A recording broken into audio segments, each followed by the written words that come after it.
Salam sejahtera, salam penuh sukacita dari Jakarta untuk Bapak Ibu di seluruh dunia. Khususnya para hamba-hamba Tuhan, para teolog dan juga mahasiswa-mahasiswa teologi. Karena saat ini saya sedang membahas tentang top tema dunia roh dan saya masuk ke apologetika. Karena saya sebenarnya menghindari apologetika, saya itu orang yang tidak suka berdebat.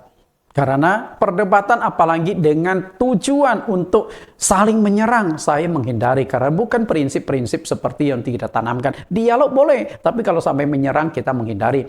Nah, hari ini saya akan melanjutkan pembahasan saya tentang Edis TV. Yesus disalibkan, apakah kehendak iblis atau kehendak Allah Bapa? Nah, ini adalah bagian yang kedua. Karena bagian yang pertama sudah saya kupas pada minggu yang lalu. Maka bagi Bapak Ibu yang belum mendapatkan pemahaman yang pertama, silakan link kembali di Bible Teaching Ministry. Kita akan berdoa untuk di sesi yang kedua ini. Di dalam nama Tuhan Yesus Kristus kami berdoa. Terima kasih Tuhan, Engkau kembali memberi kesempatan bagi kami untuk belajar, menyambung pelajaran pada minggu yang lalu. Supaya kami dapat pemahaman yang jelas tentang penyaliban Yesus Kristus di Bukit Golgota. Apakah itu kehendak iblis ataukah kehendak Allah Bapa? Supaya kami dapat membedakan dan melihat kebenaran itu secara utuh berdasarkan firman Tuhan. Bukan semata-mata tafsiran, pemahaman pribadi kami masing-masing. Karena itu dengan pimpinan Roh Kudus kami percaya kebenaran akan disingkapkan. Kami siap belajar di dalam nama Yesus Kristus. Amin. Bapak yang Ibu yang terkasih, tema yang kita kupas pada saat ini adalah dunia roh di sesi yang ke-6. Saya sudah memberikan 5 sesi tentang dunia roh. Dan tentu masih ada sesi-sesi yang lain yang berkaitan dengan dunia roh. Nah, kemudian judul yang akan kita kupas itu adalah sambungan pada minggu yang lalu. Yaitu meluruskan pernyataan Edis TV. Yesus disalibkan adalah kehendak iblis bagian yang kedua. Okay. Yesus disalibkan. Apakah itu kehendak iblis atau kehendak Allah Bapa? Ini sedang ramai dibahas di YouTube, di media sosial. Karena Edis TV mengatakan bahwa Yesus disalibkan itu adalah kehendak iblis. Tapi banyak hamba-hamba Tuhan, teolog-teolog, apologet mengatakan Yesus disalibkan adalah kehendak Allah Bapa. Nah, dua-duanya mengutip ayat Alkitab. Lalu siapa yang benar dan siapa yang salah? Nah, ini perlu mendapatkan sebuah jawaban yang jelas. Sebagian kecil hamba Tuhan mengatakan itu adalah kehendak iblis yang pro kepada Edis TV. Sementara mayoritas hamba Tuhan mengatakan Yesus disalibkan adalah kehendak Bapa. Nah, ini menentang Edis TV. Kan jadi masalah kan? Polemik. Kenapa bisa muncul polemik? Karena pemahaman yang tidak tuntas dan tidak menyeluruh terhadap Alkitab. Okay? Yang satu menafsirkan begitu, yang satu menafsirkan begini. Meskipun sama-sama menggunakan Alkitab, bahkan mengutip ayat-ayat Alkitab. Nah, saya di sini di posisi yang tengah, mencoba memahami komposisi doktrin dari kedua pandangan itu. Edis TV, kenapa dia punya pandangan ini? Lalu para hamba-hamba Tuhan, kenapa punya pandangan yang demikian? Lalu saya coba memadukan sehingga menjalin sebuah jembatan penghubung untuk meluruskan pemahaman dari kedua belah pihak. Bukan berarti saya lebih pintar dari Edis TV atau pendeta-pendeta lain. Bukan maksud itu. Nah, saya coba merangkum, kemudian coba menjembatani. Udahlah, jangan berantem, jangan bertengkar. Pemahaman kita, coba saya tawarkan pemahaman seperti ini, setuju apa enggak? Supaya ini diredam. Nah, yang kasihan itu adalah jemaat-jemaat, penonton-penonton yang awam. Mereka bingung mau ikut Edis TV karena mereka juga sudah favorit ke Edis TV, figur Edis TV, maka terkenal, ada puluhan, ada jutaan pengikutnya, followernya. Lalu ada pendeta mengatakan demikian, sehingga jemaat yang dalam kebingungan itu kita harus tahu jalan keluarnya, penyelesaiannya, supaya tidak terjadi dua kubu yang terus bertentangan tanpa solusi. Maka saya tawarkan format yang berbeda, tapi kita bisa pertanggungjawabkan secara alkitabiah. Nah, sebelum kita masuk ke pemahaman ini, kita akan lebih dulu menonton apa yang disampaikan oleh Edis TV di media sosial, khususnya di YouTube. Supaya dari sini kemudian saya jelaskan yang benar itu seperti apa. Oke, kita nonton dulu. Silakan tim multimedia untuk memutarkan video pendek ini.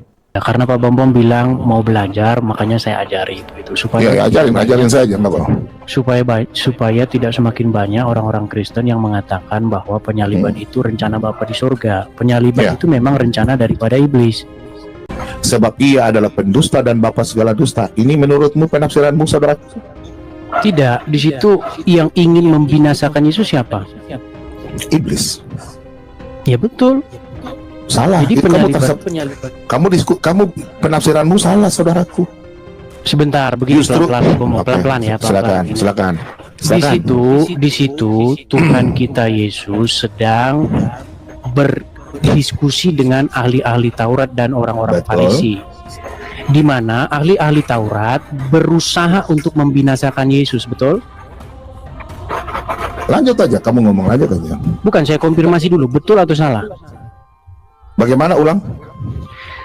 Keinginan untuk membinasakan Yesus adalah keinginan ahli-ahli Taurat dan orang-orang Farisi, betul atau salah? Atau keinginan murid-murid? Bukan. Oke. Ahli Taurat, lanjut. Oke, siapakah yang menjadi bapaknya ahli Taurat dan orang-orang Farisi itu? Iblis. Dan keinginan siapakah itu untuk membinasakan Yesus? Keinginan manusia itu. Ahli Taurat. Menurut Tuhan Yesus keinginan siapa? Orang ahli Taurat itu. Sekarang saya tanya, free will?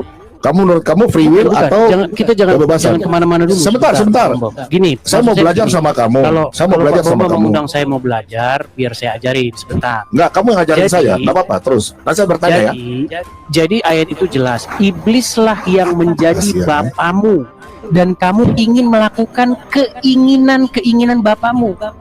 Jadi keinginan untuk menyalibkan Yesus itu adalah keinginan iblis, bukan keinginan Bapa di surga. Bapak Ibu yang saya kasih di dalam Tuhan Yesus, kita sudah menonton cuplikan. Apa yang disampaikan di TV ini memang cukup keras. Sehingga dia mengatakan, kalau ada pendeta yang mengatakan bahwa Yesus disalibkan adalah kehendak Allah Bapa, itu sesat.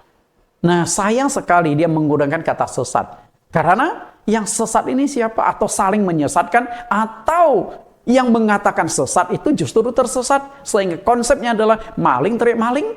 Nah, saya menghindari hal-hal seperti itu. Sebelum kita bahas topik yang berat dan sangat membuat penasaran ini, renungkan beberapa pertanyaan berikut di bawah ini untuk masuk ke pembahasan kita. Oke? Pertanyaan yang pertama. Apakah Allah tidak tahu bahwa manusia ciptaannya kelak akan jatuh dalam dosa? Bagaimana menurut Bapak Ibu para penonton? Allah tahu nggak bahwa manusia ciptaannya itu akan jatuh dalam dosa? Allah tahu nggak? Nah, ini ada yang jawab tahu, ada yang tidak nih. Berarti kalau Allah tidak tahu, Allah tidak maha kuasa. Kalau Allah tahu bahwa manusia ciptaannya pasti jatuh dalam dosa. Lalu ada kalimat selanjutnya. Kalau demikian halnya, mengapa Allah masih mau menciptakan manusia? Nah, ini kan jadi masalah lagi. Oke? Tahu nih. Ibarat begini, anakmu sedang batuk. Anakmu sedang batuk beras. Kemudian Anda belilah es krim, simpan di kulkas. Anda tahu nggak? Kalau anak Anda melihat es krim itu, dia nggak bisa mengekang keinginan untuk makan es krim. Anda tahu nggak? Tahu. Kalau gitu ngapain Anda beli es krim? Ya tunggulah anak selesai batuknya, betul? Tapi kenapa di saat anak sedang batuk, Anda belikan es krim? Ini kan sama di sini. Oke. Pengkhotbah 3:11. Ia membuat segala sesuatu indah pada waktunya, bahkan ia memberikan kekekalan dalam hati mereka. Tetapi manusia tidak dapat menyelami pekerjaan yang dilakukan Allah dari awal sampai akhir. Sehingga kenapa Allah tetap menciptakan manusia itu bukan jawaban yang mudah untuk kita analisa. Sehingga orang yang paling berhikmat di dunia, Raja Salomo, mengatakan manusia itu tidak dapat menyelami pekerjaan Allah. Sulit. Nah, kalau untuk bisa menyelami pikiran Allah, Anda harus benar berkonsentrasi, gali dan mohon petunjuk dari Allah. Kalau tidak, Anda bisa salah tafsir. Termasuk Yesus disalibkan itu kehendak Allah atau kehendak iblis. Bisa salah tafsir karena ketidakpahaman kita terhadap rancangan dan kehendak Allah. Lalu pertanyaan yang kedua. Apakah Allah tidak tahu bahwa manusia akan memakan buah pohon pengetahuan tentang yang baik dan jahat? Allah tahu nggak? Kalau Allah tidak tahu, berarti Allah tidak maha kuasa. Mungkin Anda akan jawab, oh Allah tahu. Nah kalau Allah tahu, kenapa Allah masih menciptakan pohon pengetahuan tentang yang baik dan jahat dan menempatkan pohon itu di tengah-tengah taman? Di tengah taman ditempatkan. Sehingga Adam dan Hawa berjalan di tengah mudah ditemukan, lalu mereka makan. Kenapa? Oke. Kita harus pahami dulu tentang Allah. Allah itu maha tahu. Maha tahu. Dia mengetahui segalanya dari awal sampai akhir karena dia adalah sang pencipta. Allah yang maha kuasa. Kita lihat betapa pengetahuan, bagaimana hebatnya pengetahuan Allah. Mazmur 139 ayat 1. Untuk pemimpin biduan Mazmur Daud. Tuhan, engkau menyelidiki dan mengenal aku. Nah, menyelidiki berarti Tuhan mengawasi, mengenal aku, mengenal bukan hanya secara fisik, sampai mengenal di bagian dalam.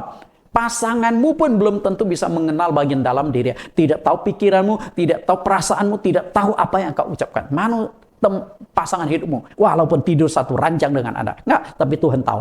Kita lihat betapa hebatnya Tuhan. Ayat 2, engkau mengetahui kalau aku duduk atau berdiri. Engkau mengerti pikiranku dari jauh. Nah, itu luar biasanya. Kalau duduk berdiri, itu kan kita juga tahu. Kelihatan, fisik. Tapi pikiran, bagaimana pikiran saya bisa diketahui oleh Allah? Jadi ketika saya baca kalimat, waduh gila sekali. Sampai pikiran kita pun tahu, Tuhan tahu. Makanya Tuhan maha tahu. Oke, apa yang ada di dalam pikiran kita benar atau salah. Ayat 3, engkau memeriksa aku kalau aku berjalan dan berbaring. Engkau segala jalanku kau maklumi. Maklumi artinya Tuhan masih kompromi. Oh, ini pikiran ini jahat. Ya udahlah, masih dalam batas kompromi. Kalau enggak, Tuhan hajar, habis kita. Oke. Kemudian ayat 4, sebab sebelum lidahku mengeluarkan perkataan, sesungguhnya semuanya telah kau ketahui ya Tuhan. Hebatnya begini. Karena pikiran kita sudah tahu, dan dari pikiran kita ucapkan. Nah, sebelum ucapkan Tuhan sudah tahu. Pasanganmu belum tentu tahu. Dari belakang dan dari depan engkau mengurung aku, engkau menaruh tanganmu ke atasku. Ayat 6, terlalu ajaib bagiku pengetahuan itu, terlalu tinggi, tidak sanggup aku mencapainya. Raja Daud mengatakan bahwa dia tidak sanggup memahami rancangan Allah, kehendak Allah, dan apa yang akan dilakukan Allah. Tidak bisa. Termasuk anaknya Salomo juga mengatakan hal sama. Lalu ayat 7, kemana aku dapat pergi menjauhi rohmu? Kemana aku dapat pergi lari dari hadapanmu? Jadi kalimat ini mengindikasikan Allah bukan hanya maha tahu, tapi juga maha hadir. Bagaimana aku menjauhi rohmu? Ketika aku ke sana, engkau ada di sana. Ketika aku di sini, engkau ada di sini. Ketika aku naik terbang dengan sayap fajar di atas langit, engkau ada di sana. Ketika aku turun ke bawah dunia orang mati, masuk ke dalam air, lautan ratusan meter atau ribuan meter, Tuhan ada di sana. Jadi Allah maha tahu dan Allah maha hadir. Nah, dari pemahaman awal ini sehingga kita akan mengambil sebuah kesimpulan mini dulu. Allah maha tahu. Okay? Berarti sebelum Adam dan Hawa diciptakan, Allah sudah tahu bahwa manusia pasti akan jatuh dalam dosa dan akan memakan buah pohon pengetahuan tentang baik dan jahat. Perhatikan kata akan. Akan berarti belum terjadi. Nah, walaupun belum terjadi, Tuhan tetap menciptakan manusia. Walaupun tahu akan jatuh, Tuhan tetap menciptakan pohon pengetahuan baik dan jahat. Walaupun tahu manusia akan memakan buah pohon tersebut. Kalau begitu yang menjadi pertanyaannya adalah, kalau begitu mengapa Allah tetap masih menciptakan manusia di muka bumi? Ya, kenapa? Seakan-akan manusia itu menjadi objek mainan dari Allah yang kurang kerjaan. Dia tahu nih, manusia ciptanya pasti jatuh dalam dosa. Lalu kenapa diciptakan lagi? Seakan-akan manusia dia jadi objek permainan. Nah, apakah manusia itu hanya objek permainan Tuhan yang kurang kerjaan? Tentu tidak. Tuhan punya pertimbangan-pertimbangan kenapa dia tetap menciptakan manusia yang dia tahu pasti jatuh dalam dosa. Nah, pertanyaan itu akan terjawab melalui pertanyaan berikut ini. Okay? Jadi, ketika Tuhan Yesus memberitakan Injil, ada orang yang bertanya kepada dia tidak menjawab langsung, tapi balik bertanya. Kalau lu nggak bisa kasih jawabannya, aku juga nggak akan kasih jawaban. Nah, saya menggunakan teknik itu. Pertanyaan dijawab dengan pertanyaan. Bapak Ibu, perhatikan animasi ini. Apakah Anda pernah naik pesawat terbang? Bapak Ibu pernah naik pesawat terbang? Pak, sebagian besar bisa ya, pernah ya. Tapi saya ingin katakan, Anda belum pernah naik pesawat terbang. Mungkin Anda akan bilang, loh, saya udah berpuluhan kali naik pesawat terbang, Pak Nathan. Itu kan menurut pemahaman Anda. Perhatikan, kadang-kadang ketika kita berbicara, kita harus menggunakan kalimat ataupun kata filsafat. Filsafat itu apa? Filsafat berpikir. Berpikir adalah filsafat. Jadi sebenarnya dalam kehidupan kita sehari-hari kita seringkali berfilsafat, tapi kita tidak menyadari kita sedang berfilsafat. Maka ada pertanyaan-pertanyaan filsafat dan pertanyaan umum. Pertanyaan umum, Bapak Ibu sudah makan belum? Nah, itu pertanyaan umum yang tidak perlu pemikiran. Ya, tapi ketika saya bertanya, Bapak Ibu, setelah kita mati, kita akan pergi kemana? Nah, ini pertanyaan filsafat yang memerlukan pemikiran. Oh iya ya, setelah mati kemana ya? Itu perlu digali, cari jawab. Itu pertanyaan filsafat. Maka pertanyaan saya, Bapak Ibu pernah naik pesawat nggak? Bapak Ibu mengatakan pernah, tapi saya katakan belum pernah. Kenapa demikian? Nah, yang naiknya pesawat begini. Pernah? Ini namanya naik pesawat. Siapa yang pernah naik pesawat? Okay. Nah, kalau yang namanya naik onta, apakah Bapak Ibu ada di dalam perut onta? Kan ada di atas onta kan? Nah, juga sama. Naik kuda, ada di atas kuda. Nah, sedangkan naik pesawat seharusnya ada di atas pesawat. Seharusnya. Tapi kan kita image-nya bukan begitu lagi. Naik pesawat berarti ada di dalam pesawat. Padahal naik pesawat yang sesungguhnya seperti ini. Oke, ini hanya sebuah joke atau lelucon supaya kita belajar memikirkan. Jangan sampai kita salah menangkap suatu makna. Termasuk juga Yesus disalibkan menurut EDIS-TV adalah kehendak iblis, sedangkan menurut sebagian pendeta adalah kehendak Allah Bapa. Mana yang benar? Nah, itu yang sedang kita analisa. Pertanyaan selanjutnya adalah, Bapak Ibu yang sudah berulang kali naik pesawat, apakah Anda tidak tahu pesawat itu bisa jatuh? Anda tahu nggak? Oke, tahu. Kalau Anda tahu bahwa pesawat itu bisa jatuh, lalu kenapa Anda masih nekat naik pesawat? Kenapa? Sehingga saya meminjam kalimat yang selalu diulang oleh EDIS-TV yang akhirnya menjadi tren, yaitu apakah Anda bisa melakukan gaya gravitasi? Nggak bisa kan? Maka saya gunakan kalimat EDIS-TV, nekat yang nyata. Karena saya kadang-kadang suka nonton juga EDIS-TV dalam mengupas Islamonologi. Itu bagus. Saya katakan itu bagus. Karena memang pengetahuan saya tentang Islamonologi nggak sedalam beliau. Yang bagus kita katakan bagus. Yang kurang kita coba benahi bersama-sama. Oke?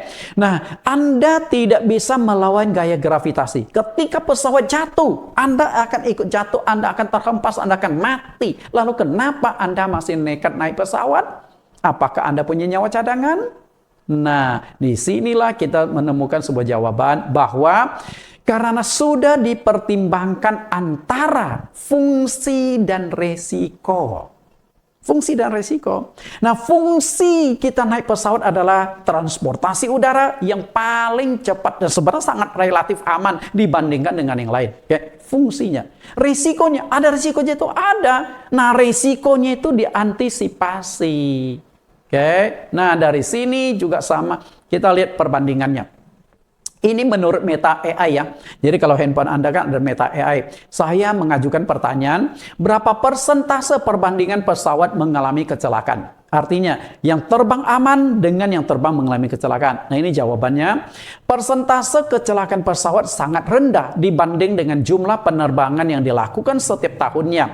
Menurut data Aviation Safety Network, jumlah kecelakaan pesawat sepanjang periode 2017 sampai 2021 mencapai 83 insiden dengan jumlah korban jiwa mencapai 289. Jadi tahun 17 sampai 21 lumayan panjang 2 tahun loh. Nah dari tahun 2017 sampai 2021 itu berapa juta penerbangan di seluruh dunia? Wah, tapi yang insiden hanya 83. Nah 83 insiden banyak juga insiden karena kelalaian manusia. Nah, kemudian kita lihat jumlah kecelakaan pesawat per tahun. 2017, 14 insiden. Nah, ini uraiannya, saya tidak bacakan.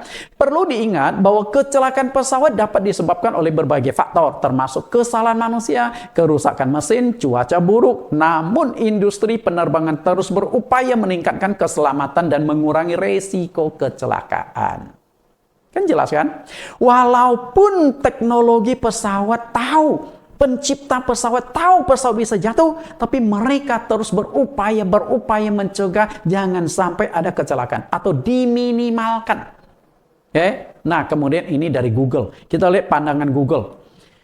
Menurut data terbaru dari Departemen Perhubungan Amerika Serikat, lebih dari 95% kematian terkait transportasi udara tahun 2022 terjadi di jalan raya. Kurang dari 1% terkait dengan transportasi udara. Nah, lihat Bapak Ibu. Perbandingan kecelakaan di darat dengan kecelakaan di udara. Ternyata 95% kecelakaan itu justru terjadi di darat. Kecelakaan di udara hanya 1%. Lalu, lebih aman mana? Naik pesawat atau naik kendaraan umum? Aman pesawat. Naik mobil lebih resiko. Lalu, orang lebih banyak naik mobil kan? Karena apa? Kan kebutuhan kita di darat. Apalagi jika melihat angka-angka tersebut dalam hal kematian berdasarkan jarak tempuh, penerbangan dengan keselamatan perjalanan udara menjadi lebih aman. Jadi naik pesawat itu lebih aman daripada naik mobil. Pada tahun 2022 hanya terdapat 0,001 kematian penumpang per 100 juta mil di dalam pesawat, dibandingkan dengan 0,54 di dalam kendaraan penumpang. Data ini merujuk pada angka terbaru dari National Safety Council, NCC. Setelah sebuah organisasi nirlaba yang berbasis di Amerika Serikat, NCC juga merinci probabilitas kematian di Amerika Serikat akibat berbagai jenis kecelakaan dan penyakit. Nah, dari sini kita lihat bahwa kecelakaan pesawat 0,001, sedangkan kecelakaan di darat 0,54. Jauh lebih besar kecelakaan di darat daripada di udara. Nah, dari sinilah kita melihat kenapa pesawat itu diciptakan. Nah, sama juga kita lihat pencipta pesawat ini. Dua penemu pesawat merancang pesawat. Nah, apakah ketika mereka menciptakan pesawat mereka tidak tahu bahwa manusia itu tidak bisa melawan gaya gravitasi bumi? Tahu. Makanya mereka mengeluarkan, saya melihat riwayat kehidupan mereka, lalu beberapa kalimat yang pernah mereka ucapkan saya kutip. Kita lihat kutipan kalimat mereka. Tidak ada burung yang terbang dengan tenang. Burung kan Tuhan ciptakan punya sayap untuk terbang. Tapi apakah burung itu nggak akan jatuh suatu saat? Bisa. Lagi terbang-terbang karena kehausan, akhirnya capek, jatuh lemas. Atau lagi terbang-terbang, tiba-tiba piangsui satu sayapnya nggak bisa kepas, jatuh lagi. Ada resiko. Semuanya pasti ada resiko. Lalu pernyataan mereka, kami percaya pada Tuhan yang baik, iblis yang jahat, dan neraka yang panas, dan lebih daripada apapun kami percaya bahwa Tuhan yang sama tidak berniat menjadikan manusia untuk terbang. Dengan kata lain begini loh, dua bersaudara Wright tahu bahwa Allah itu tidak menciptakan sayap untuk manusia. Karena memang Allah tidak menciptakan manusia itu jadi makhluk yang bisa terbang. Kalau dari awal Allah menghendaki manusia bisa terbang, Adam dan Hawa sudah diciptakan punya sayap, sehingga bisa terbang kemana-mana. Nah, Allah tidak menghendaki itu. Tapi manusia ketika mau menciptakan pesawat, berarti kan melawan hukum alam kan? Dan Allah izinkan nggak? Dalam konteks tertentu, tentu Allah izinkan. Tapi Anda harus tahu resikonya. Manusia tidak bisa terbang dan tidak bisa melawan gaya gravitasi bumi. Maka diciptakanlah pesawat terbang. Nah, untuk mengantisipasi resiko jatuh, maka diciptakannya berbagai alat pengaman. Ada resiko. Jadi ciptakan alat pengaman. Nah, dari sebuah ilustrasi tentang pesawat ini, saya ingin mengajak Anda tentang manusia jatuh dalam dosa, lalu tetap Allah ciptakan. Jadi begini. Ide mana lebih muncul lebih dulu, menciptakan pesawat atau memikirkan keamanannya? Menciptakan pesawat dulu Ide dulu, ide ya. Mana lebih dulu idenya? Ciptakan pesawat dulu atau mempersiapkan keamanan? Pasti menciptakan pesawat dulu. Nah, setelah saya mau ciptakan pesawat ini nih, tapi kan pesawat bisa jatuh. Oh, untuk mengantisipasi jatuh belum begini-begini. Jadi bukan ciptakan pesawat dulu, setelah ciptakan bingung sendiri. Waduh, pesawat bisa jatuh loh. Apa harus dilakukan? Apakah pesawat yang diciptakan akan dimusnahkan? Tentu tidak. Nah, perbandingan yang sama juga seperti itu. Mengapa Allah menciptakan manusia yang nantinya akan jatuh dalam dosa? Ide dulu menciptakan, nah setelah itu mengantisipasinya. Sebelum manusia jatuh dalam dosa, Allah sudah menyiapkan solusi untuk menyelesaikan segala dosa manusia. Berarti ketika Allah mau menciptakan manusia, dia tahu manusia akan jatuh dalam dosa, lalu Allah sudah siapkan solusinya. Antisipasi.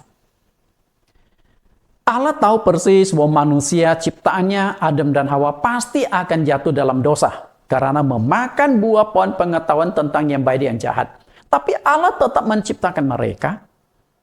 Kenapa Allah tetap menciptakan mereka? Nah, ini yang menjadi pertanyaan kita. Karena tahu bahwa manusia pasti jatuh dalam dosa, maka Allah juga sudah mengantisipasi. Allah sudah melakukan persiapan jauh sebelum manusia jatuh dalam dosa untuk menyelesaikan dosa manusia itu sendiri. Nah, disinilah mempersiapkan juru selamat. Oke? Jadi, Allah tahu manusia akan jatuh dalam dosa. Lalu Allah siapkan juru selamat untuk menyelesaikan dosa manusia. Mengantisipasi. Ibaratnya itu, saya mau ke luar negeri. Saya tanggal 27 November ini berangkat ke Israel memimpin rombongan. Memimpin rombongan ke Israel. Dan saat ini kondisi cuaca lumayan dingin. Maka sebelum saya terbang 27 November 2025 ini, memimpin 29 sebagai pemimpin rohani, saya sudah dapat informasi, oh di sana cuacanya dingin. Lalu saya harus menyiapkan baju-baju dingin saya. Kalau di Jakarta kan kita nggak perlu baju dingin. Tapi saya sampai sana baju dingin harus siapkan dengan baik supaya tidak kedinginan. Nah, artinya sebelum saya menghadapi cuaca dingin, saya sudah siapkan mantel, long john, jaket, dan sebagainya. Ketika saya sudah ada di tempat dingin, saya sudah persiapan. Nah, sama juga seperti ini. Saya tahu di sana dingin. Tuhan juga tahu manusia akan jatuh dalam dosa. Maka Tuhan sudah persiapkan. Kita lihat manusia jatuh dalam dosa dan penebusan dosa yang disiapkan oleh Allah. Yesus sudah dipersiapkan menjadi juru selamat manusia sebelum manusia itu jatuh dalam dosa. Kita lihat apa yang disampaikan oleh Rasul Petrus. Saya yakin Rasul Petrus tidak menulis berdasarkan pemahaman dia, tapi dia menulis berdasarkan petunjuk dari Tuhan. 1 Petrus 1:18. Sebab kamu tahu bahwa kamu telah ditebus dari cara hidupmu yang sia-sia, yang kamu warisi dari nenek moyangmu itu bukan dengan barang fana, bukan pula dengan perak atau emas, melainkan dengan darah yang mahal, yaitu darah Kristus yang sama seperti darah anak domba yang tak bernoda dan tak bercacat. Di ayat ini mengatakan bahwa darah Yesus Kristus itu akan menyelesaikan dosa-dosa kita, menghapus, membersihkan dosa-dosa kita. Darah Yesus Kristus, oke? Nah, yang menjadi pertanyaan kita adalah sejak kapan darah Yesus Kristus itu sudah disiapkan oleh Allah Bapa untuk menyelesaikan dosa? Ya, sejak kapan? Nah, kita lihat jawabannya di ayat selanjutnya, di ayat yang ke-20. Oke, ayat 20. Petrus memberikan jawaban. Kita lihat ayat 20. Ia telah dipilih sebelum dunia dijadikan. Tetapi karena kamu baru menyatakan dirinya pada akhir zaman. Nah, kalau kita baca di sini sangat jelas, sudah sangat terang benderang bahwa Yesus Kristus sudah disiapkan untuk menjadi juru selamat, akan disalibkan, menumpahkan darahnya di Bukit Golgota jauh sebelum dunia dijadikan. Nah, kalau sebelum dunia dijadikan, apakah Adam dan Hawa sudah ada? Sebelum dunia dijadikan, apakah iblis sudah jatuh? Ingat loh, kalau Anda baca di dalam Kejadian pasal 1:1, pada mulanya roh Allah melayang-layang di atas permukaan air dan gelap gulita. Bumi sudah ada, dunia sudah ada sebelum Allah melakukan penciptaan 6 hari. Sebelum Adam dan Hawa jatuh dalam dosa. Bahkan sebelum iblis dicampakkan ke bumi, bumi sudah ada. Kapan Allah ciptakan kita nggak tahu. Nah itulah, sejauh itu Allah sudah persiapkan Yesus Kristus akan disalibkan menebus dosa manusia. Berarti penyaliban Yesus Kristus rancangan Allah, bukan rancangan iblis. Walaupun Allah tahu bahwa manusia akan jatuh dalam dosa, tapi sudah dipersiapkan jauh sebelum manusia jatuh dalam dosa. Jadi, Yesus Kristus disalibkan itu kehendak iblis atau kehendak Allah Bapa? Jawabannya adalah sejak awal Yesus disalib, rencana Yesus akan disalibkan adalah kehendak Allah Bapa, bukan kehendak iblis. Okay? Nah, kita gali lebih jauh lagi. Yesus Kristus diserahkan untuk disalibkan adalah rencana dan kehendak Allah Bapa sejak dari awal. Kita lihat ayat-ayat yang mendukung itu. Kisah Rasul 2 ayat 22. Hai orang-orang Israel, dengarlah perkataan ini, yang aku maksudkan ialah Yesus dari Nazaret, seorang yang telah ditentukan Allah dan yang dinyatakan kepadamu dengan kekuatan-kekuatan dan mujizat-mujizat dan tanda-tanda yang dilakukan Allah dengan perantaran Dia di tengah-tengah kamu seperti yang kamu tahu. Perhatikan kalimat ini. Yesus dari Nazaret, seorang yang telah ditentukan Allah. Nah, kapan ditentukan Allah dan untuk apa tujuan ditentukan Allah? Ayat yang ke-23. Dia yang diserahkan Allah menurut maksud dan rencananya telah kamu salibkan dan kamu bunuh oleh tangan bangsa-bangsa durhaka. Jadi, Yesus memang sudah ditentukan oleh Allah untuk apa? Untuk maksud dan rencananya. Nah, maksud dan rencana Allah Bapa itu apa? Yesus memang harus disalibkan. Ayat yang ke-24. Tetapi Allah membangkitkan dia dengan melepaskan dia dari sengsara maut, karena tidak mungkin ia tetap berada di dalam kuasa maut itu. Karena itu, jika Yesus tidak disalibkan, maka tidak ada kebangkitan. Yesus disalibkan supaya mati lalu bangkit untuk membuktikan adanya kebangkitan pada akhir zaman. Nah, jadi sebenarnya semua yang akan kita kupas ini dimulai dari free will. Kita lihat dulu masalah free will ini. Free will ini sudah banyak pendeta teolog hanya membahas free will di manusia. Lupa membahas bahwa free will itu sudah terjadi jauh sebelum manusia diciptakan. Kita lihat free will di sorga dan free will di bumi. Free will di sorga.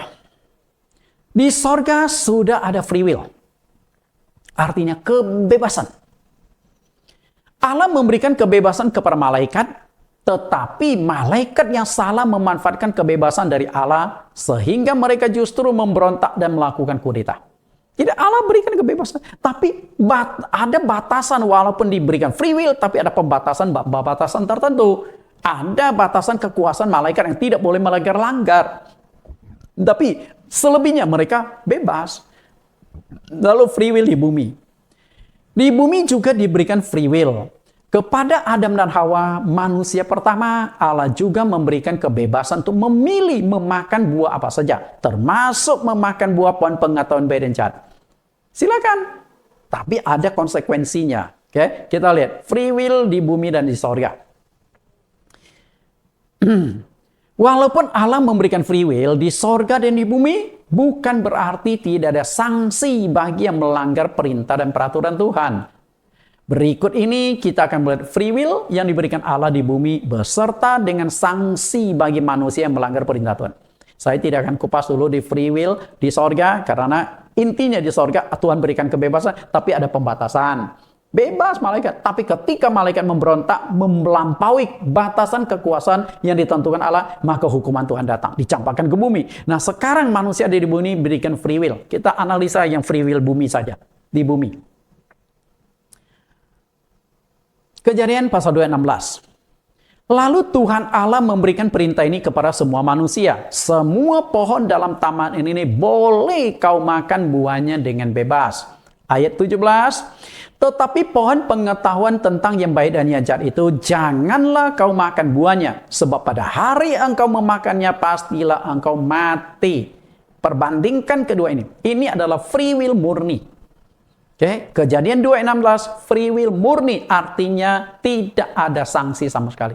Di Taman Eden ada ribuan jenis buah, silakan engkau pilih. Hari ini mau makan buah apa, besok mau makan apa, silakan engkau bebas memilih sepuas-puasnya, sekenyang-kenyangnya, kata Allah kepada Adam dan Hawa. Tapi tentang pohon pengetahuan baik dan jahat, Tuhan berkata, jangan kau makan.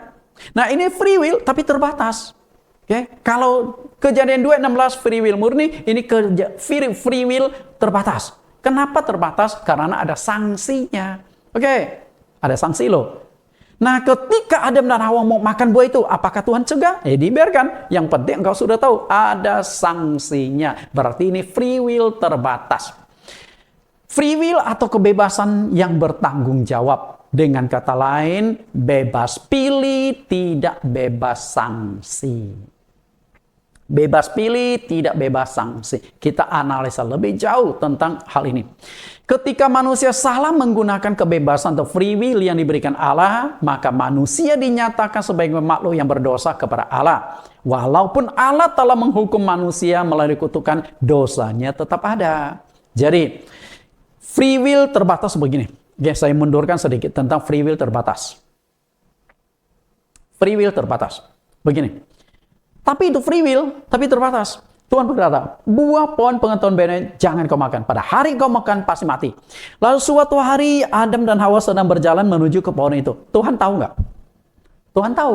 Lalu kenapa Tuhan tidak cegah? Karena free will. Silakan makan, tapi engkau harus tahu risikonya. Lalu ketika Adam dan Hawa sudah sampai pohon itu, Hawa sudah mulai terlibat dialog dengan si ular. Ular terus mempengaruhi. Tuhan tahu nggak? Tahu. Tuhan bisa cegah nggak? Bisa. Lalu kenapa Tuhan tidak cegah? Lalu ketika Hawa memetik buah itu, Tuhan tahu nggak? Bisa cegah. Tuhan tahu dan bisa cegah. Lalu saya katakan sedikit ekstrim tafsirannya. Di sini dikatakan jangan kau makan buahnya. Tidak dikatakan jangan kau gigit. Andai kata Adam dan Hawa buah itu sudah dibelah dua, lalu mereka gigit. Baru gigit. Belum ditelan sedikit pun airnya, Tuhan bisa cegah nggak? Di saat yang sangat kritis loh. Tinggal klek. Habis loh.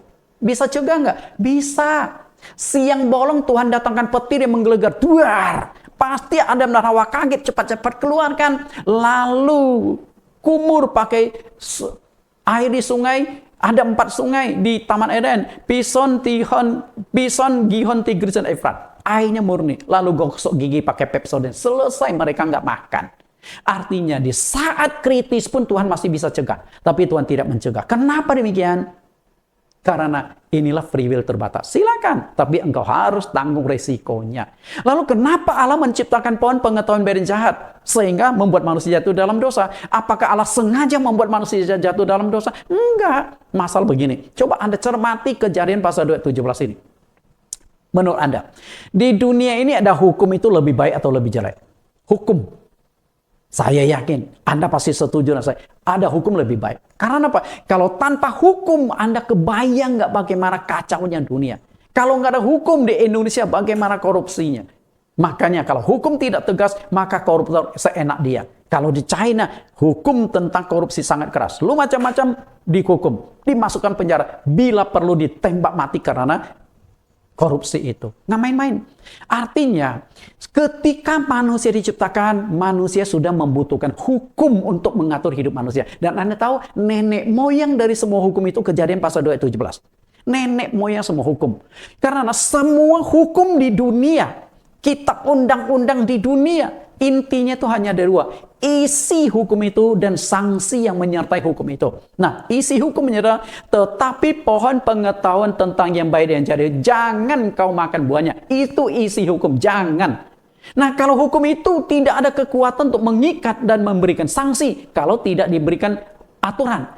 Sebab pada hari engkau mau makannya, pasti engkau mati. Nah, ini sanksinya. Jadi tujuan Tuhan menciptakan pohon pengetahuan baik dan jahat adalah menjadi hukum nenek moyang hukum seluruh dunia. Jadi baik nggak tujuan menciptakan pohon pengetahuan baik dan jahat? Baik. Jadi harus mengetahui rancangan kehendak Allah ini. Kita lihat lagi. Ketika manusia melanggar perintah Tuhan, free will yang terbatas dilanggar, manusia dinyatakan dosa. Nah, Tuhan memang sempat menghukum Adam dan Hawa. Adam dihukum, Hawa dihukum, ular dihukum, tanah yang menumbuhkan tumbuhan juga dihukum. Tapi dosa tetap ada. Karena itu harus ada solusi menyelesaikan dosa manusia. Oke, harus ada solusi menyelesaikan dosa manusia. Lalu bagaimana cara solusi dosa manusia itu diselesaikan? Harus ada penumpahan darah. Ibrani 9 ayat 22. Dan hampir segala sesuatu disucikan menurut hukum Taurat dengan darah. Dan tanpa penumpahan darah tidak ada pengampunan. Perhatikan kali, tanpa penumpahan darah tidak ada pengampunan dosa. Berarti darah inilah solusi menyelesaikan dosa manusia. Dan Anda tahu sejak kapan darah itu sudah mulai diperkenalkan sebagai solusi menyelesaikan dosa manusia? Anda tahu sejak kapan? Sejak manusia jatuh dalam dosa. Darah itu sudah mulai diperkenalkan.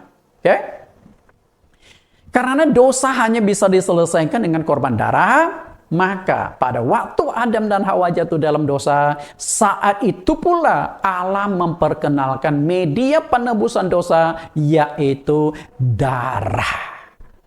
Kan luar biasa rancangan Allah.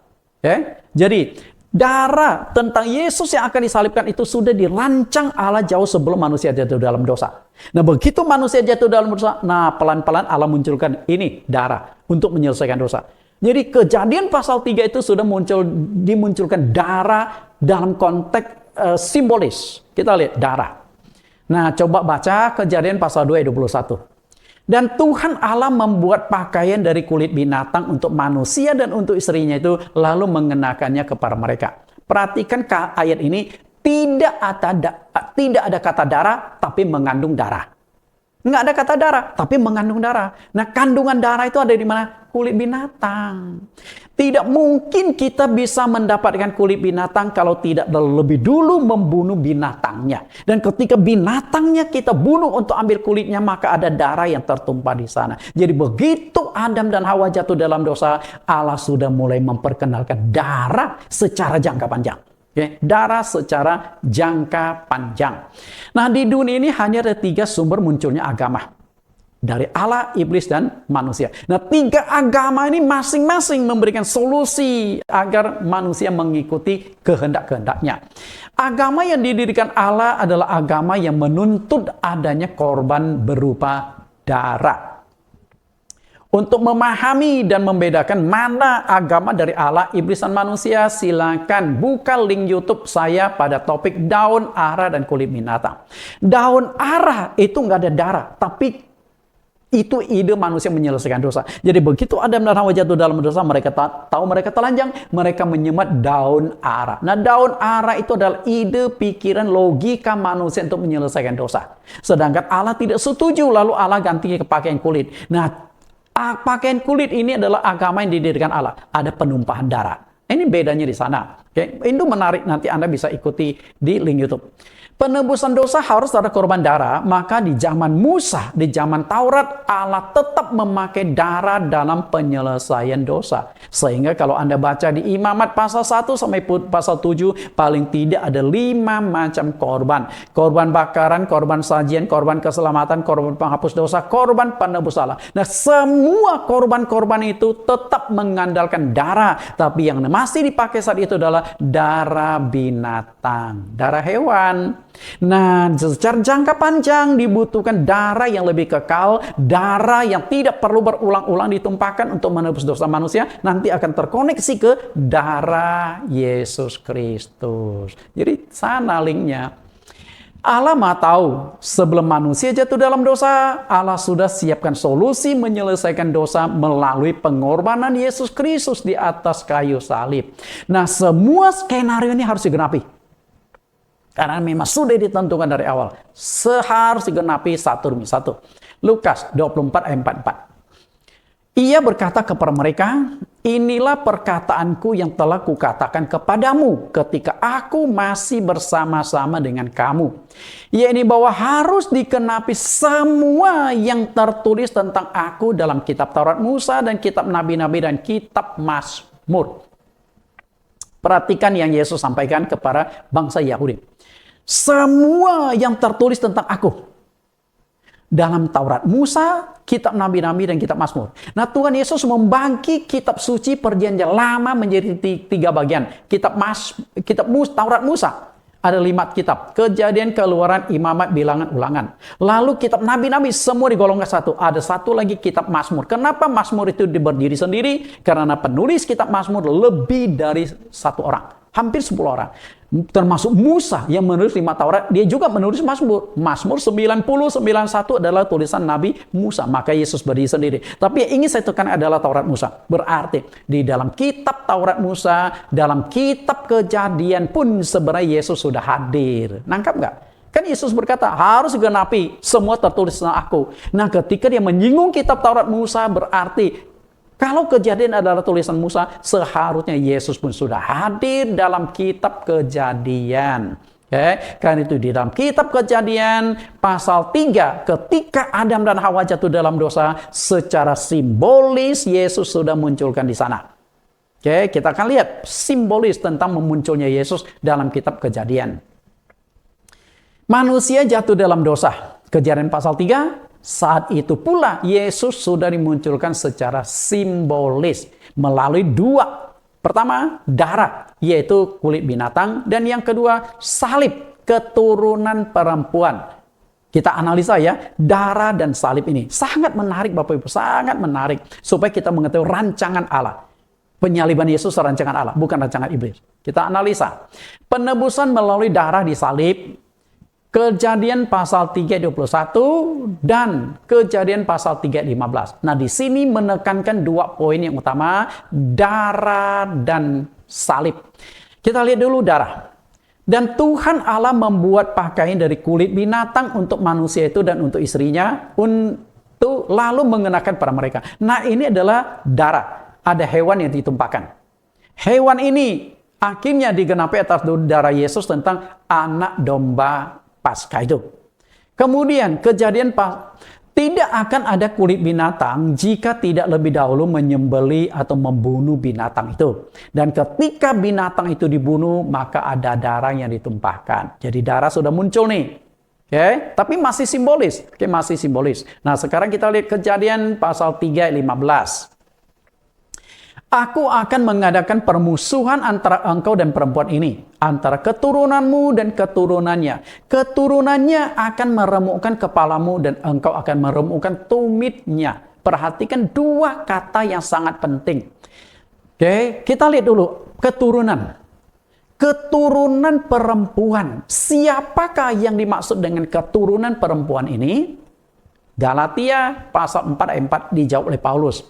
Tetapi setelah genap waktunya, perhatikan kata setelah genap waktunya. Berarti rancangan Allah tentang penyaliban Yesus itu jangka waktunya itu panjang sebelum dunia diciptakan. Tapi waktunya 100 tahun, 1000 tahun belum, 2000 tahun belum, 3000 tahun. Nah, 2000 tahun yang lampau, nah waktu Tuhan sudah sampai. Maka Allah mengutus anaknya yang lahir dari seorang perempuan dan takluk kepada hukum Taurat.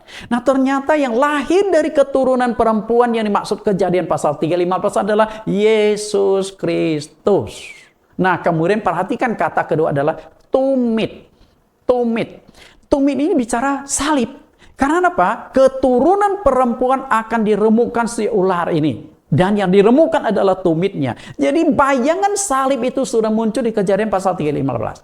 Karena paku yang tajam itu menancap sampai tumit tembus ke belakang. Jadi jelas sekali Bapak Ibu.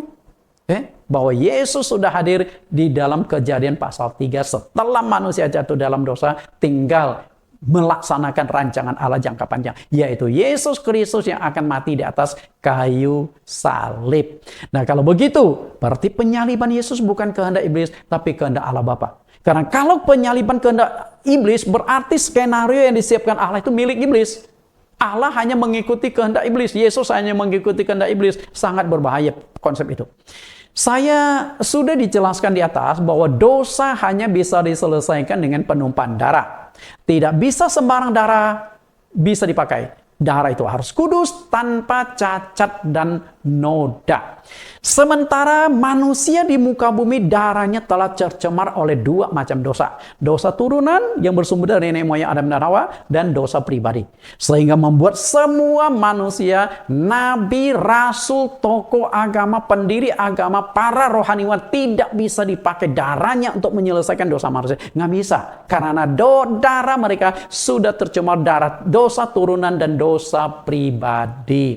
Nah, untuk bisa mendapatkan darah itu, Yesus harus disalibkan. Oke? Kolose 1 ayat 20. Dan oleh dialah ia memperdamaikan segala sesuatu dengan dirinya, baik yang ada di bumi maupun yang ada di sorga, sesudah ia mengadakan pendamaian oleh darah salib Kristus. Berarti darah yang bisa dipakai untuk menembus dosa itu, pertama, darah yang tidak punya cacat noda. Dan Yesus tidak punya cacat noda. Dia lahir bukan dari benih Yusuf dan Maria. Dia lahir dari kuasa Roh Kudus. Berarti dosa turunan Yesus tidak ada. Lalu tidak ada dosa pribadi. Yesus, kalau Anda baca di dalam Injil atau Perjanjian Baru, Anda tidak akan temukan di mana cacatnya Yesus. Nggak ada. Bahkan Yesus pernah menantang para pemimpin agama Yahudi di Yohanes pasal 8, siapa yang membuktikan aku berdosa? Nggak ada dosa. Jadi Yesus bebas dari kedua macam dosa. Nah, Yesus punya darah baru bisa dipakai kalau dia disalibkan. Kalau dia mati tua, nggak akan bisa juga darahnya dipakai. Tidak ditumpahkan. Karena itu, darah salib. Dari awal Yesus memang sudah ditentukan untuk disalibkan agar darahnya mengadakan pendamaian dosa manusia. Jadi jelas ya, dosa manusia. Apakah Yesus disalibkan adalah sebuah kejahatan dan kekejaman yang dilakukan Bapa kepada anak tunggalnya? Apakah itu? Karena Edis TV cenderung, Bapa itu nggak mungkin menyalibkan anaknya. Itu kan menurut Edis TV. Jadi seakan-akan kalau Bapa menyalibkan anaknya, berarti Bapa tuh kejam jahat kepada anaknya. Belum tentu, ini kan sudut pandang kita manusia. Tapi sudut pandang Allah tidak. Sebaliknya, itu adalah gambaran kasih Allah akan manusia yang diciptakannya, yang kemudian jatuh dalam dosa itu. Jadi, Bapa mengutus anaknya disalibkan menebus dosa manusia, itu sebenarnya adalah gambaran Allah sangat mengasihi manusia, rela mengorbankan anak tunggalnya. Yohanes 3:16. Karena begitu besarnya kasih Allah akan dunia ini, sehingga ia telah mengaruniakan anaknya yang tunggal, supaya setiap orang yang percaya kepadanya tidak binasa, melainkan beroleh hidup yang kekal. Kasih itu yang menggerakkan Allah. Kasih. Karena Allah mengasihi manusia. Bayangkan, saking mengasihi manusia ciptaannya yang sudah gagal, jatuh dalam dosa, Allah rela mengorbankan anak tunggalnya. Bayangkan nggak bagaimana besarnya kasih Allah? Karena itu, kematian Yesus Kristus, apakah kehinaan atau wujud kasih Allah yang begitu besar dan sempurna? Kesempurnaan kasih Allah.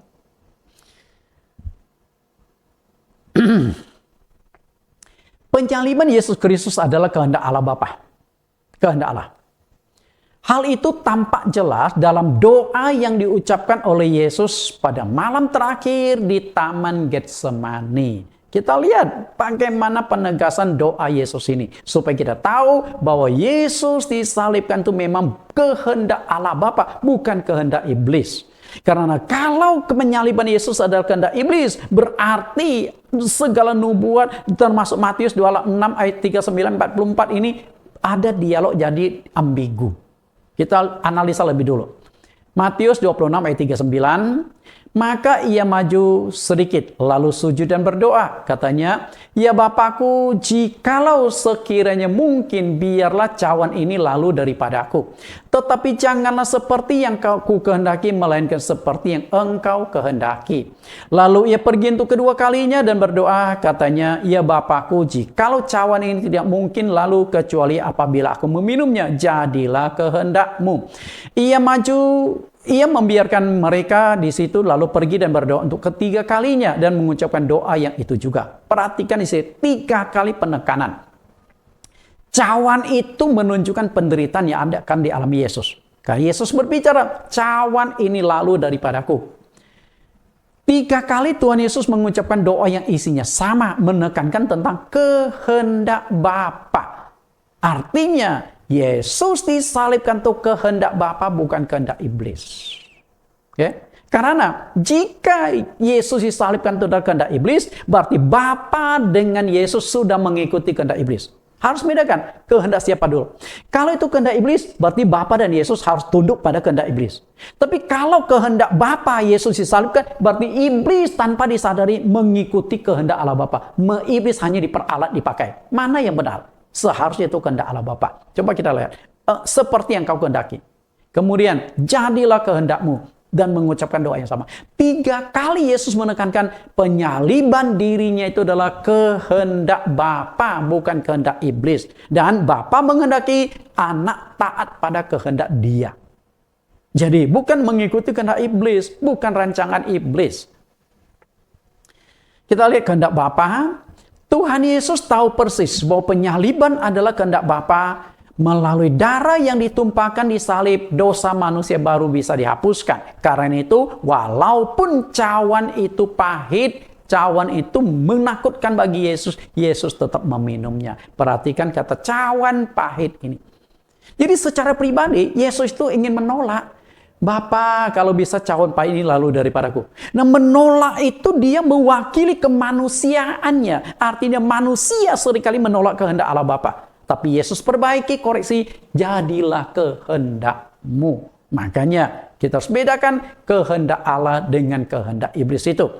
Matius pasal 26 ayat 27 sampai 28. Sesudah itu ia mengambil cawan, mengucap syukur, lalu memberikannya kepada mereka dan berkata, minumlah kamu semua dari cawan ini. Perhatikan waktu doa di Taman Getsemani, Yesus menyinggung tentang kata cawan. Nah, cawan ini menunjukkan apa? Di Matius 26 ayat 27 menekankan tentang cawan.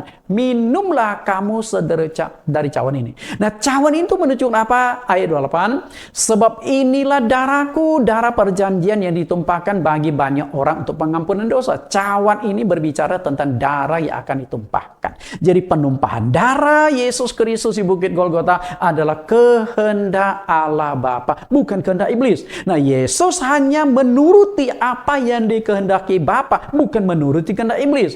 Karena kalau Yesus disalibkan adalah kehendak iblis, berarti Yesus menuruti kehendak iblis, bukan menuruti kehendak Allah Bapa. Harus jernih melihat masalah, jernih melihat kasus. Untuk apa darah Yesus ditumpahkan? Menyelesaikan dosa. Karena itu dosa hanya bisa diselesaikan melalui penumpahan darah Yesus. Sedangkan iblis ingin membuat manusia berdosa. Bahkan Yesus yang tidak punya dosa pun supaya disalibkan bersama dengan penjahat jadi pendosa. Iblis itu bermain di dosa. Nah, kalau iblis tahu darah Yesus bisa menyelesaikan dosa manusia, iblis akan melindungi Yesus, memproteksi Yesus supaya tidak disalibkan. Agar tidak ada darah yang ditumpahkan untuk mengampuni dosa. Oke, bisa nangkap? Karena itu, ini nggak mungkin kehendak iblis, penyaliban Yesus. Itu kehendak Allah Bapa. Nah, iblis nggak sadar saja, dia diperalat menggenapi rencana dan kehendak Allah Bapa. Bagi orang yang mengerti Alkitab, kematian Yesus adalah sebuah kemuliaan, bukan kehinaan. Mulia. Kita lihat bagaimana kemuliaan. Yohanes 12 ayat 23. Tetapi jawab Yesus kepada mereka, katanya, telah tiba saatnya anak manusia dimuliakan.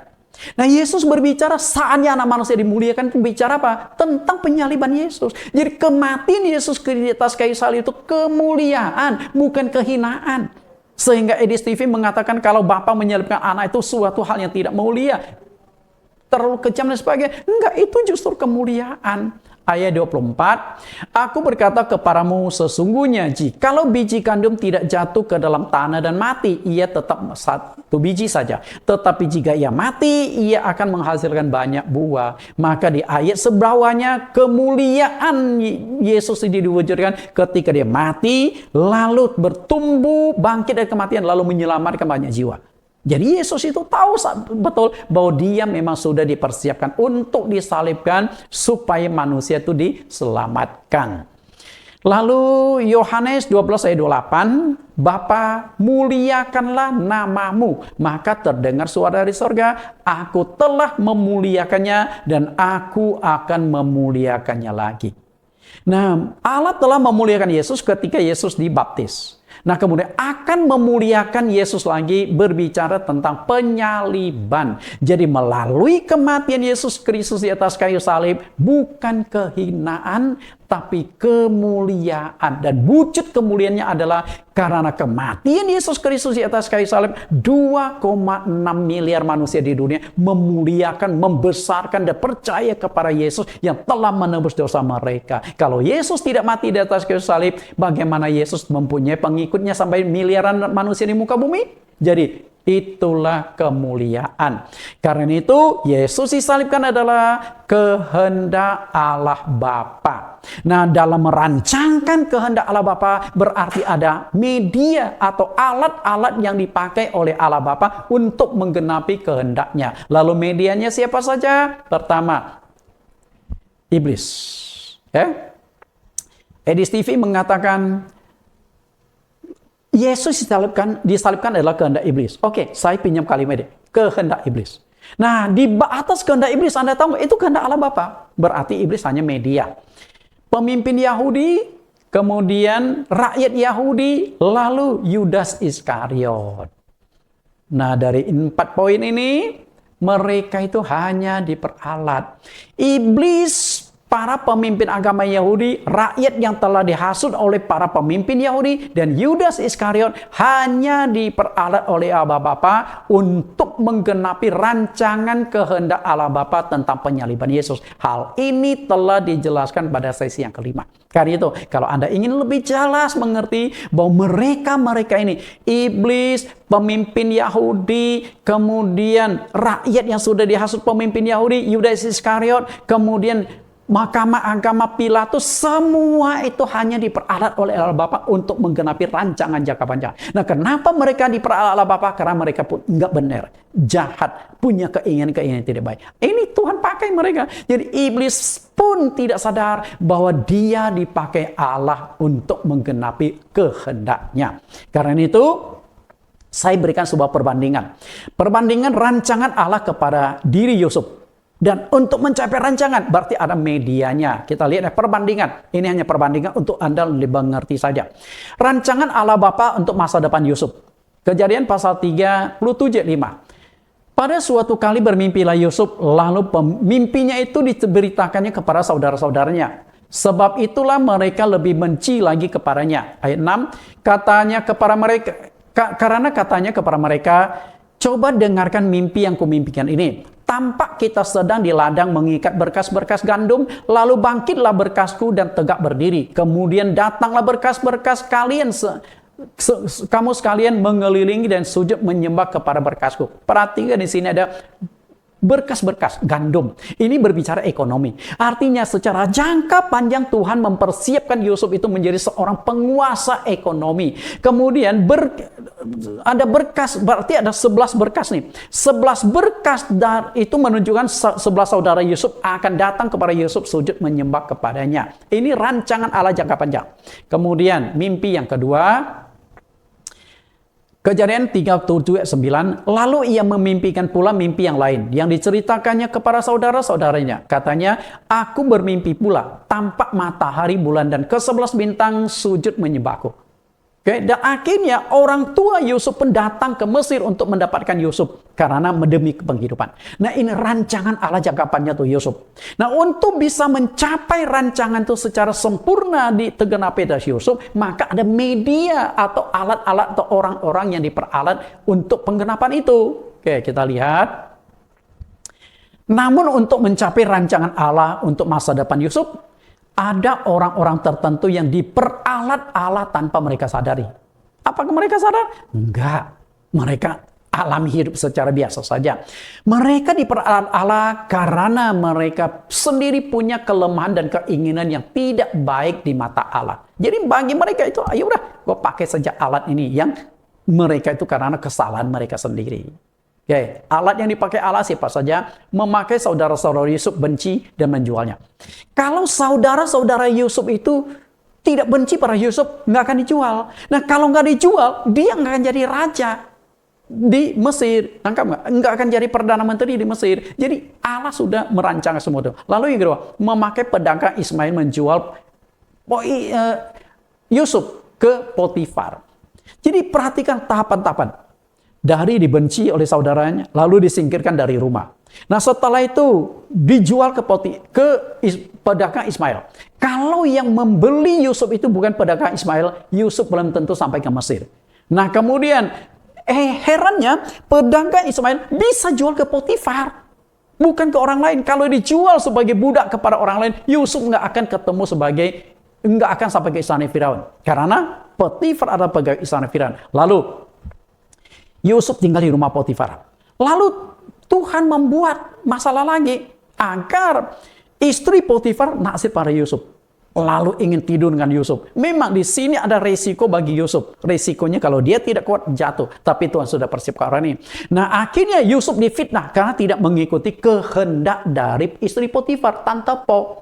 Okay? Nah Yusuf tidak mengikuti kehendak Tante Po. Maka Yusuf dihancurkan. Sehingga masuk penjara. Nah di penjara lalu Tuhan pertemukan dengan juru minum raja dan juru roti raja. Masalah begini, Potifar belum tentu sebulan atau seminggu sekali ketemu sama Firaun, belum tentu. Tapi juru minum dan juru roti setiap hari 3 kali bertemu dengan raja. Karena mereka yang akan menyampaikan makanan dan minuman raja. Lebih dekat lagi. Kemudian membuat Firaun bermimpi 2 kali tentang masa depan kondisi alam. Tentang 7 tahun terjadi kelimpahan, 7 tahun terjadi kekurangan. Dan tidak ada seorang pun bisa menafsirkan mimpi Firaun. Datanglah Yusuf. Sehingga Yusuf akhirnya diangkat sebagai Perdana Menteri oleh Firaun. Dengan demikian kompletlah. Dari mimpi hingga tergenapi memakan waktu 13 tahun. Karena Yusuf saat dijual umur 17 tahun. Dan ketika dia menjadi Perdana Menteri umur 30 tahun. Ini rancangan. Nah dari rancangan ini kita lihat ini hanya dipakai oleh Allah. Jadi mereka ini hanya dipakai Allah. Nah sama perbandingannya, Yesus disalibkan juga sama diperalat. Kejadian pasal 50 ayat 20. Memang kamu telah mereka-rekakan yang jahat terhadap aku, tetapi Allah telah mereka-rekakannya untuk kebaikan. Dengan maksud melakukan seperti yang terjadi sekarang ini, yaitu memelihara hidup suatu bangsa yang besar. Nah dari sini kita menangkap satu fakta. Yusuf punya saudara-saudara merancangkan sesuatu yang jahat untuk menyingkirkan Yusuf, tapi Allah balikkan justru untuk menggenapi apa yang dirancangkan oleh Allah, sehingga Yusuf itu akhirnya bisa menjadi Perdana Menteri. Dan demikian pula iblis, para pemimpin Yahudi, dan juga semuanya dipakai oleh Allah untuk menggenapi rancangan dan kehendak Allah Bapa tentang penyaliban Yesus Kristus. Berarti mereka itu hanya diperalat. Dengan kata lain, Allah bisa memakai apa saja, siapa saja, dan dengan cara apa saja agar rancangan dan kehendaknya itu tergenapi secara sempurna. Tergenapi secara sempurna. Dengan demikian, kesimpulan kita adalah Yesus Kristus disalibkan adalah kehendak Allah Bapa, bukan kehendak iblis. Karena jika Yesus disalibkan adalah kehendak iblis, berarti Allah Bapa sudah tunduk pada iblis, Yesus sudah tunduk pada kehendak iblis. Ini harus dibalikkan.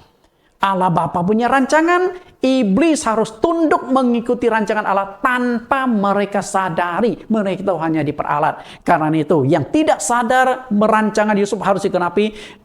Saudara Yusuf tidak sadar, Potifar tidak sadar, istri Potifar tidak sadar, kemudian juru minum raja tidak sadar. Semuanya tidak sadar bahwa mereka sedang mengikuti rencana dan kehendak Allah dengan satu tujuan, Yusuf jadi Perdana Menteri. Nah demikian pula rancangan Allah Bapa tentang Yesus. Yesus harus menjadi juru selamat, menumpangkan darahnya di Bukit Golgota. Rancangan harus digenapi. Mereka ini dipakai oleh Allah tanpa mereka sadari. Karena itu, melalui pelajaran hari ini, semoga lengkap sudah 2 sesi penjelasan saya membetulkan sudut pandang dari Edis TV agar Anda tidak bingung dan ragu lagi. Tuhan Yesus berkati. Kita berdoa. Di dalam nama Tuhan Yesus Kristus kami berdoa. Terima kasih Tuhan. Hamba-Mu sudah sampaikan dalam 2 sesi topik untuk membetulkan suatu pandangan tentang siapakah kehendak siapakah Yesus Kristus itu disalibkan? Karena hal ini sempat ramai di medsos. Ada orang tertentu mengatakan bahwa Yesus disalibkan adalah kehendak iblis dengan argumentasi dan ayat-ayat yang dikutip. Nah, demikian pula ada sebagian besar pendeta mengatakan Yesus disalibkan adalah kehendak Allah Bapa. Nah, kedua perbedaan ini hamba-Mu coba jembatani supaya konflik ini menjadi reda, supaya dapat pemahaman yang jelas. Maka siapapun yang menonton video ini, dia bagikan lagi kepada banyak orang, agar semakin banyak orang mendapat pencerahan dan menjadi tenang, supaya dapat memahami kebenaran firman Tuhan. Berkatilah orang-orang yang membagikan video ini di dalam nama Tuhan Yesus Kristus. Amin. Tuhan Yesus berkati. Sampai bertemu minggu depan. Saya masih mengupas tentang dunia roh di sesi yang ke-7.